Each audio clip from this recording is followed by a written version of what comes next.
back with another video. Before we get into the video, like, comment, and subscribe to the channel. And Cardi B is sending out a message to Off the Cheat and her haters. Okay, of course, she has to go on a weekly rant because, as we know, Cardi B has a hard time accepting accountability for her actions.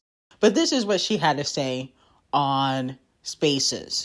Dark energy, just weird things coming like on my pregnancy and stuff. There's hate that was coming from women that my baby dad dealt in the past. Rappers wishing all type of fucking STDs on me while I'm pregnant. Clearly partners that I dealt with. They're wishing that your baby come out cross-eyed. They're wishing that your baby come out fucking missing something. They're wishing that you have a fucked up delivery. But I am protected. My relationship is at peace. People like to bash me the most when I'm my most vulnerable. I'm not a witch. I don't do black magic on people. It's not going to be me that's going to come and get you. The Lord himself. They are going to get you. Now, Krishan Jr., please pipe down, okay? You always got to play the victim. You're having dark energy because you're a dark person, okay? You're the only person speaking on this dark energy. You must have it, okay? Nobody is putting dark energy on you because you are the darkness. You talking about people wishing stuff on you? Don't you wish things on people? Wasn't you just saying Nicki Minaj's child was nonverbal? You done called children roaches and monkey. So whatever you put out into the earth, into the world, comes back to you. Stop trying to play victim, Krishan Jr., without the hands, okay? You just like Krishan Rock. Never take accountability for anything, always hoeing around. But you just can't fight as good as her. Because if you could, you would have squared up with Krishan when she slept with Off the Cheat. No shade. If you had the hands, you would have put the paws on Krishan or would have hired men to throw bottles at Krishan when she slept with Off the Cheat. But you don't really got the hands like that. So you don't really want the smoke. So that's why I called you Krishan Jr. But the point of the matter is, you are the darkness. You're still married and you have a baby with somebody else and you think people are going to wish good for you? Are you slow? Okay, but you wish bad on people. So if you wish bad on people, it comes back to you tenfold. You're not a victim.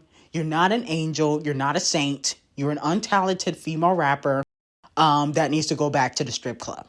That's what you are. No shade. Now, moving on from that, a lot of fans want Nicki and GloRilla to work together, okay? Especially since now that GloRilla has fallen out with Megan, and we will see if she fall out with Cardi and Scratch Off, okay? So a lot of people are hoping for GloRilla to work with Nicki Minaj. I think I will pass on that. I like GloRilla. I do think that she is the princess. I have acknowledged that. But I don't think Nicki needs to work with any more female rappers, okay?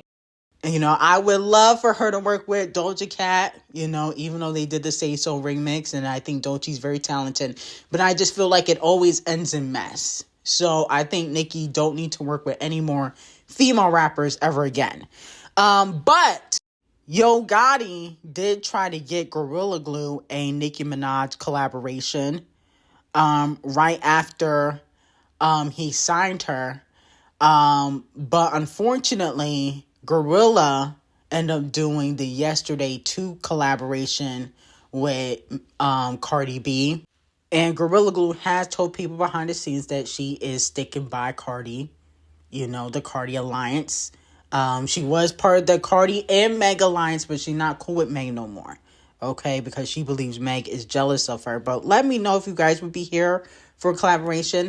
I would not. Okay, I think Nicki needs to collaborate with people on her level and stay away from female rappers because that's like majority of where the drama comes from.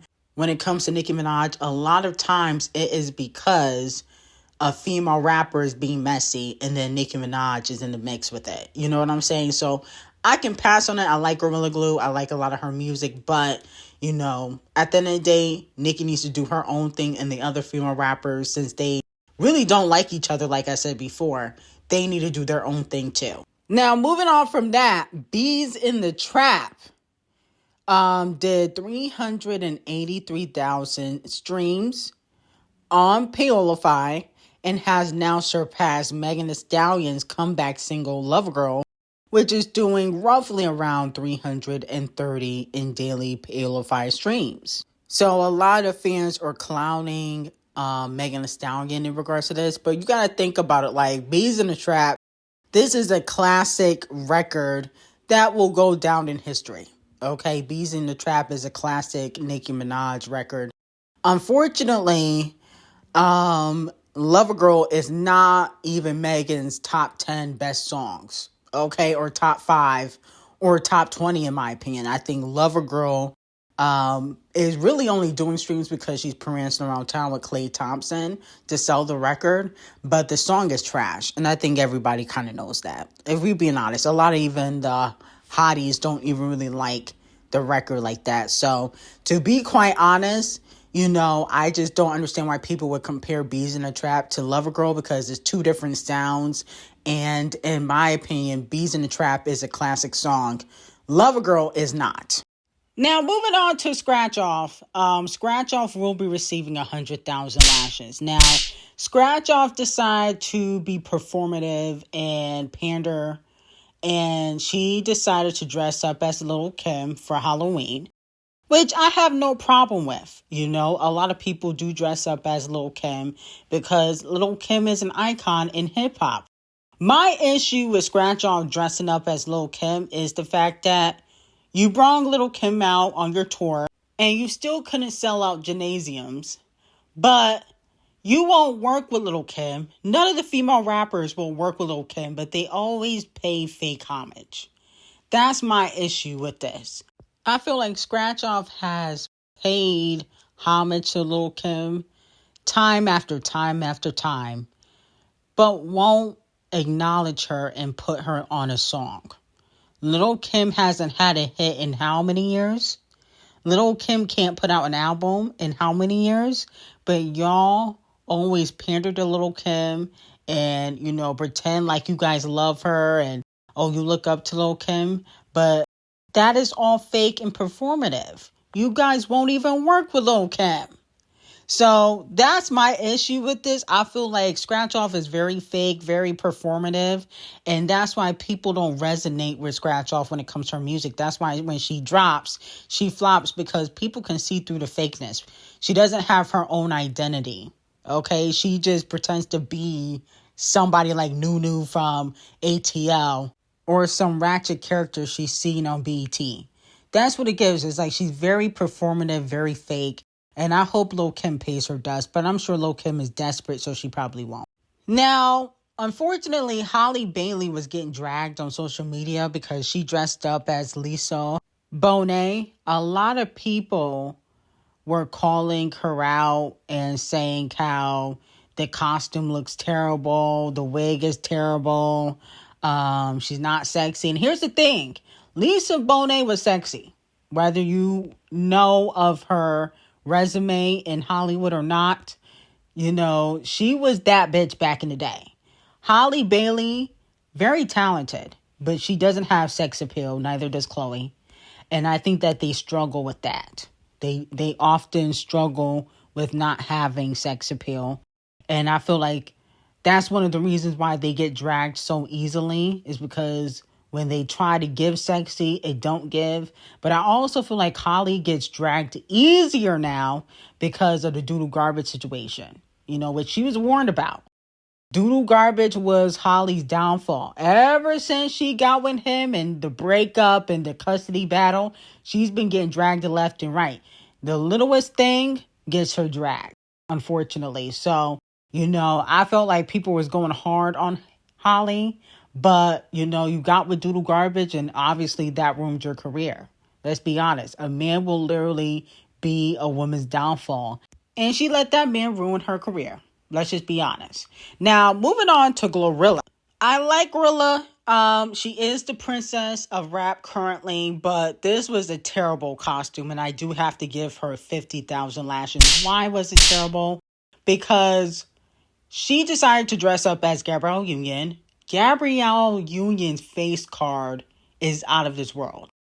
GloRilla's face card is on EBT. No shade. It's really no shade.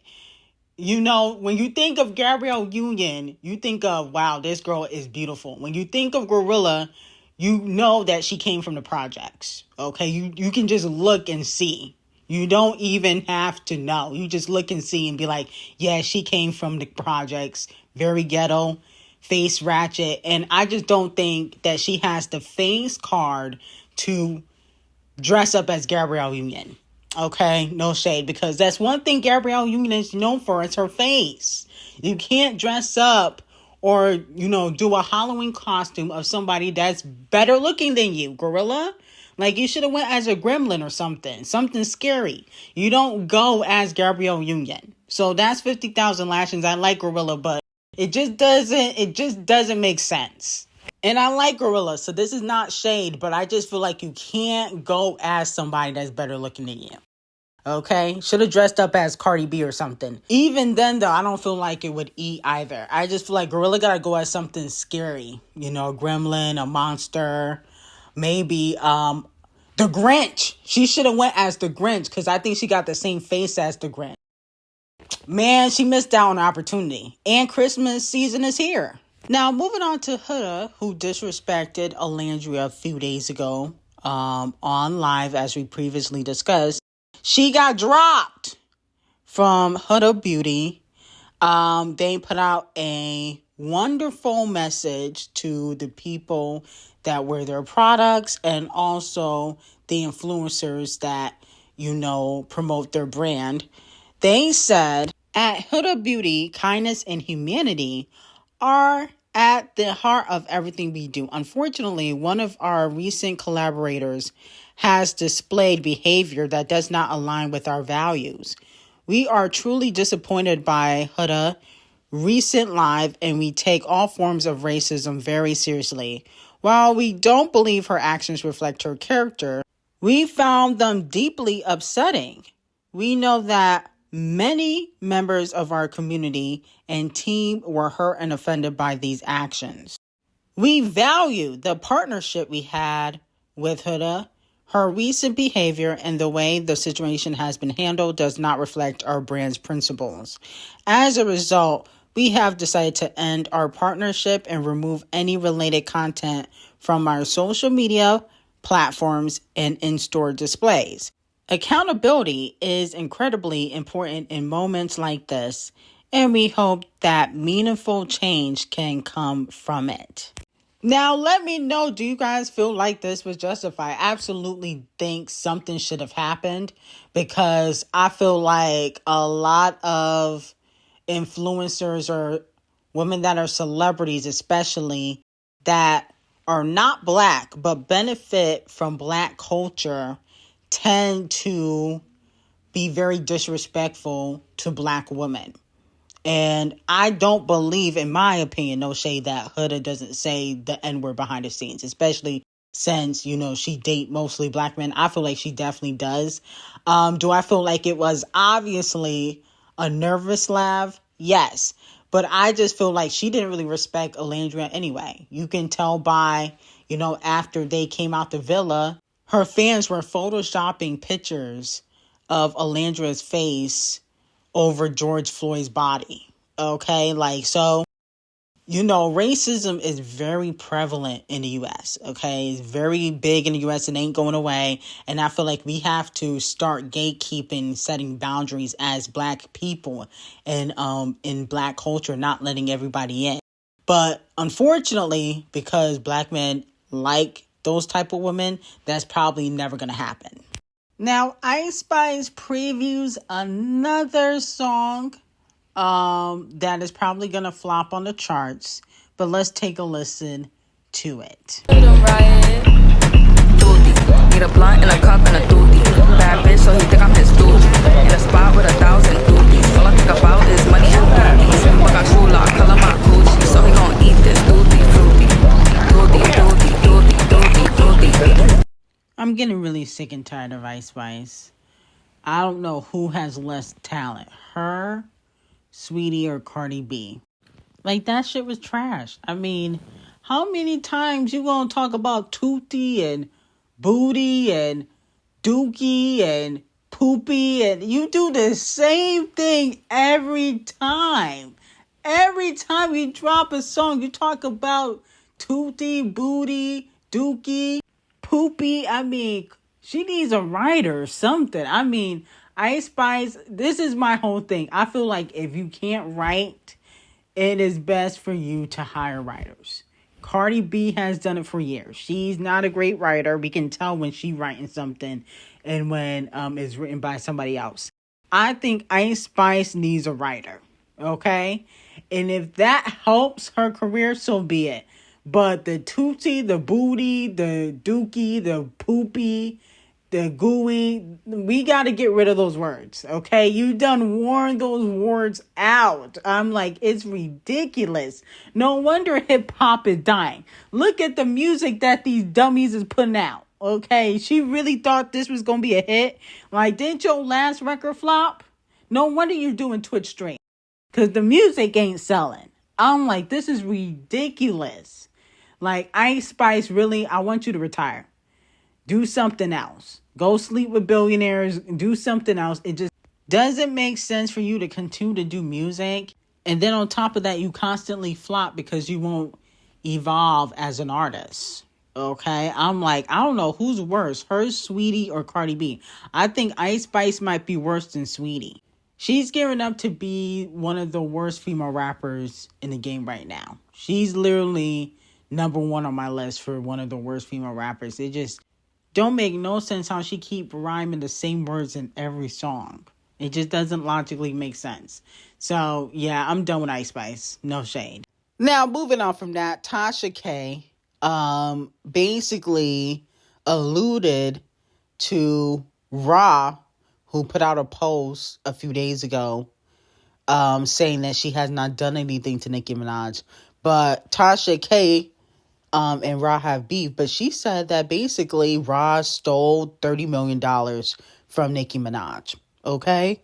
Now, here's my thing. Do I fully believe that Ra took $30 million now? I mean, I'm thinking logically, how does somebody steal $30 million from you?